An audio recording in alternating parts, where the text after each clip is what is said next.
देख रहे हैं अब तक न्यूज चैनल।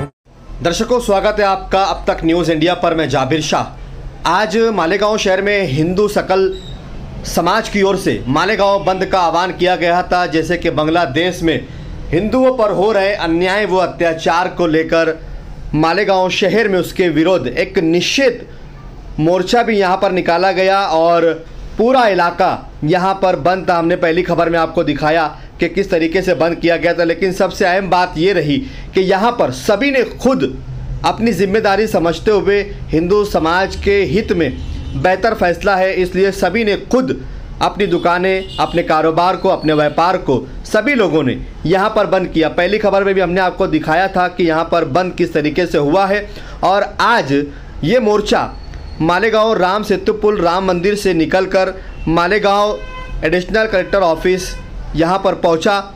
इसमें हज़ारों की संख्या में लोग इस मोर्चे में शामिल हुए और बंद पूरी तरीके से कामयाब रहा। यहाँ लोगों ने अपनी नैतिक जवाबदारी, जिम्मेदारी समझते हुए सभी लोगों ने अपने धंधे, कारोबार, दुकानों को बंद रखा। इसमें हिंदू समाज की अलग अलग संगठनों के साथ साथ सभी राजकीय पक्ष के लोग भी इसमें शामिल हुए। आइए दिखाते हैं आपको पूरी महारैली का क्या है मामला।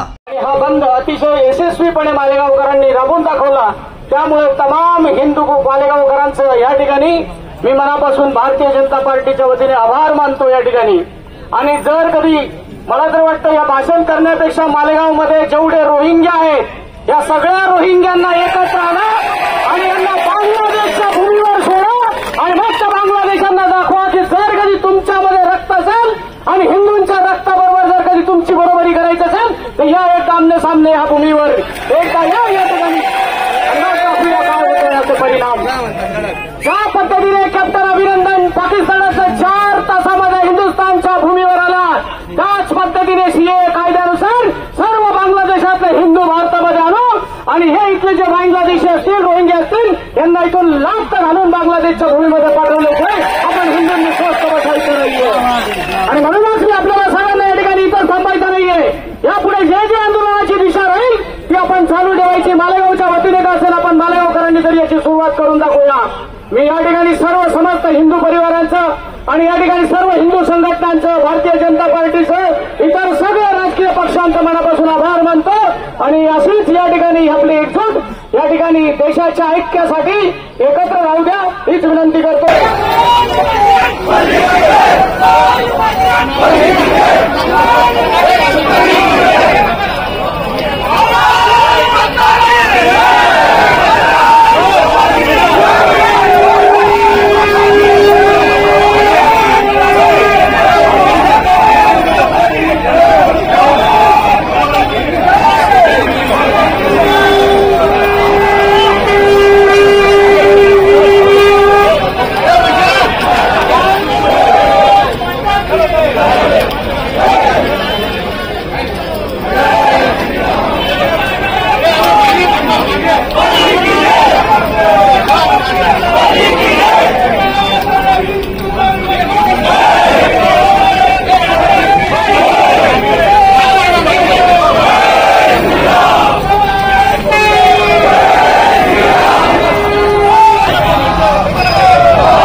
छत्रपती शिवाजी महाराज की।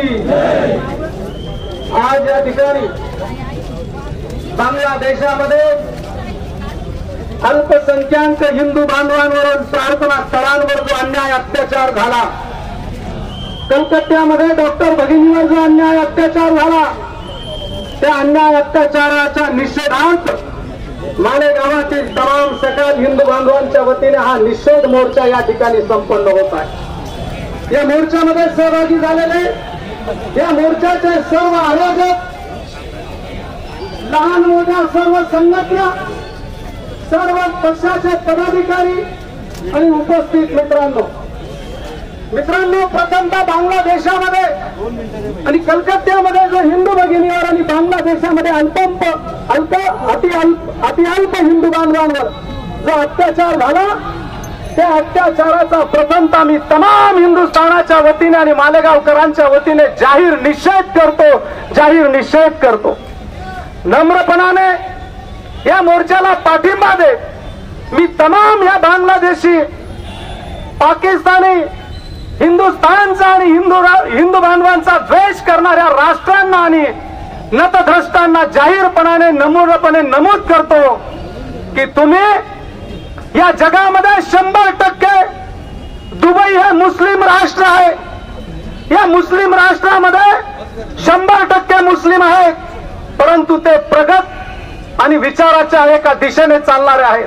आणि अशा दुबईमध्ये 100% मुस्लिम असताना सुद्धा हिंदूंचं स्वामी सत्यनारायणाचं मंदिर संपूर्ण विश्वामध्ये जे भव्य मंदिर आहे ते दुबईमध्ये उभारलं गेलं. त्याचा आदर्श ह्या सगळ्या हिंदुस्थानाचा द्वेष करणाऱ्या आणि हिंदूंचा द्वेष करणाऱ्या राष्ट्रांनी आणि नतद्रष्टांनी घ्यावा. दुबई प्रगत राष्ट्र आहे, त्यांना माहिती आहे हिंदू हा शांतीचं प्रतीक आहे, हिंदू हे प्रगतीचं प्रतीक आहे. हिंदूंनी समस्त जगाला हा शांततेचा, आयुष्याचा मार्ग दिलेला आहे आणि शांततेशिवाय जगाचा उद्धार नाही हे दुबईच्या आणि इतर प्रगत मुस्लिम राष्ट्रांना कळलं. म्हणून स्वामी सत्यनारायणांचं मंदिर मुस्लिम राष्ट्रामध्ये सर्व विश्वात आणि सर्व भव्य मंदिर त्या ठिकाणी उभं राहिलं. ही सगळ्यात महत्वाची मोठी गोष्ट आहे. या हिंदुस्थानामध्ये अनेक गोष्टी या ठिकाणी बोलण्यासारख्या आहेत. वेळेचं भान ठेवत मी जास्त गोष्टी या ठिकाणी नमूद करणार नाही, पण हिंदूंच्या गर्भसंस्कारापासून तर अंत्यसंस्कारापर्यंत संस्कार आहेत. हिंदू हा दयेचा, मयेचा, क्षमाचा धनी आहे. गर्भापासून तर अंत्यसंस्कारापर्यंत त्याला परधर्मीय, अल्पसंख्याक जे काही रंजलेले गांधीले असतील त्यांना अभय देणं, त्यांना शय देणं, त्यांच्यावर दया करणं ही हिंदूंचे गर्भसंस्कारापासून तर अंत्यसंस्कारापर्यंत संस्कार आहेत. म्हणून हिंदुस्थानामध्ये बहुसंख्य हिंदू असताना सुद्धा अल्पसंख्याक प्रत्येक जाती धर्माचं संरक्षण केलं जातं आणि सन्मान केला जातो.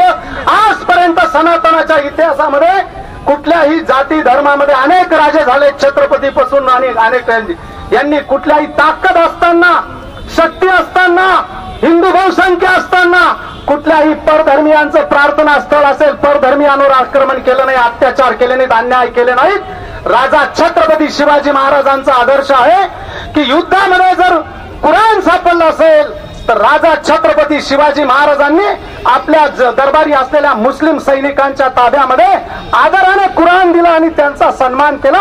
अशा प्रकारची संस्कृती हिंदुस्थान आणि हिंदुस्थानाच्या राजामध्ये आहे.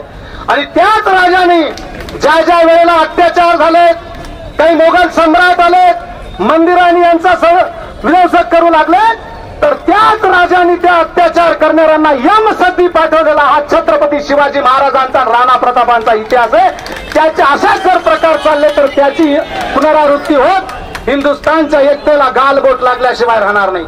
म्हणून अशा नीच कृत्याचा, अल्पसंख्याक हिंदूंचा आणि हिंदूचा द्वेष करणाऱ्या राष्ट्रांचा आणि नतद्रष्टांचा मी तमाम हिंदूंच्या वतीने, 12 बलुतेदार मित्रमंडळाच्या वतीने आणि उद्धव बाळासाहेब ठाकरे यांच्या शिवसेनेच्या वतीने, उपनेते आदो हिरांच्या वतीने, सुनील आबा गायकवाडांच्या वतीने, समोर बसलेले उपनेते जिल्हा प्रमुख जितू देसलेंच्या वतीने, प्रमोदजी शुक्ला यांच्या वतीने आणि तमाम संघटनेच्या वतीने मी जाहीर निषेध करतो आणि या बंदला जाहीर पाठिंबा देतो. जे जे पुढचं नियोजन राहील त्या त्या ठिकाणी आम्ही सगळे हजर राहू. या ठिकाणी एवढं नमूद करतो. आणि भारत मातेच्या एकात्मतेला गालबोट लागणार नाही आणि भारतामध्ये हे द्वेषाचं आणि जातीभेदाचं राजकारण इथे फोफवणार नाही, याची दखल घेऊ. एवढंच या ठिकाणी सांगतो आणि इथेच थांबतो. धन्यवाद. जय हिंद, जय महाराष्ट्र.